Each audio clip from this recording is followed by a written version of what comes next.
صبر. حالات ایک جیسے نہیں رہتے. 0 سے 100 اور 100 سے 0 ایک دم ہو جاتا ہے. تجربہ ہے نا, سیلاب, زلزلے وغیرہ.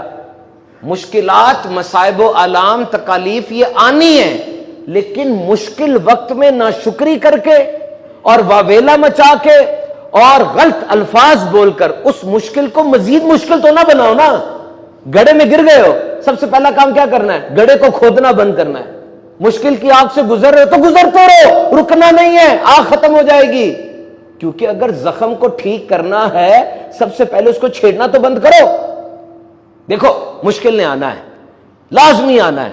پیدا ہو گئے, یہ پارٹ اینڈ پارسل ہے. جس طرح آکسیجن اندر لے کے جاتے ہو, کھانا لے کے جاتے ہو, مشکل نے بھی آنا ہے. بات یہ ہے کہ وہ جو مشکل آئی آپ اس کو ڈیل کیسے کرتے ہیں, ایٹیچیوڈ کیا ہے. Remember, instant response. پہلے 5 منٹ مشکل آنے کے بعد اہم ترین ہوتے ہیں. سنبھال لینا اپنے آپ کو, بہ نہ جانا پہلے 5 منٹ. کیونکہ اگر یہ دماغ کے کیمیکل ادھر ادھر ہو جائے نا, ساری زندگی سیٹ نہیں ہوتے, محتاج بن جاؤ گے, بہکی بہکی باتیں کرو گے, دل تیز سے دھڑکے گا, سنبھل نہیں پاؤ گے. پہلے 5 منٹ والی مشکل اس کو سنبھال لو گے, آگے راہیں آسان ہو جاتی ہیں.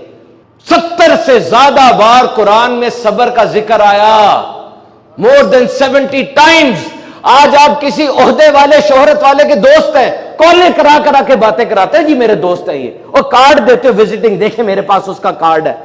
اور اے صبر کرنے والے, اگر صبر کرنے کے بعد آپ کو لگتا ہے کہ میں اکیلا رہ گیا ہوں, مجھے مشکل آ رہی ہے, تو سن لو, قرآن میں رب کہتا ہے اللہ صبر والوں کے ساتھ ہے. فرمایا وہ بندہ جس سے میں کوئی پیاری چیز لے لوں اور وہ اس پہ صبر کرے, اس کے لیے جنت سے کم کوئی چیز نہیں ہے. صبر اتنی بڑی چیز ہے. اور یہ جو میں نے آپ کو بتایا سائیکیٹرک انالیسس ایک بتایا کہ مصیبت کے فوراً بعد 5 منٹ کا صبر بڑا ضروری ہے. دیکھو حدیث پاک میں میرے آقا نے فرمایا صبر وہی ہے جو پہلے صدمے کے وقت ہو.